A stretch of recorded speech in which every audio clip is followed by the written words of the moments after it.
আইপিএলে মৌসুমের শেষ ম্যাচ খেললেন মুস্তাফিজ। পাঞ্জাব কিংসের বিপক্ষে ২২ রান দিয়ে উইকেটহীন তিনি। তার দল চেন্নাই সুপার কিংস ম্যাচ হেরেছে ৭ উইকেটে। ১৬৩ রানের টার্গেটে ১৩ বল আগেই টপকে যায় পাঞ্জাব। দেশপান্ডে পাথিরানা না থাকায় এই ম্যাচে তৃতীয় ওভারেই বোলিংয়ে আসেন মুস্তাফিজ।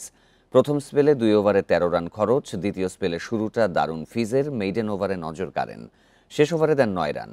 আসরে ৯ ম্যাচ খেলে ১৪ উইকেট মুস্তাফিজের। এখনও পর্যন্ত যৌথভাবে সেরা অবস্থানে টাইগার তারকা। বেয়ারস্টো ও রুশোর ৪০-এর ঘরে ইনিংস এগিয়ে দেয় পাঞ্জাবকে। শশাঙ্ক ও কারেনের জুটিতে সহজ জয় তাদের। এর আগে টসে হেরে ব্যাটিংয়ে নেমে ৭ উইকেটে ১৬২ রান তোলে চেন্নাই।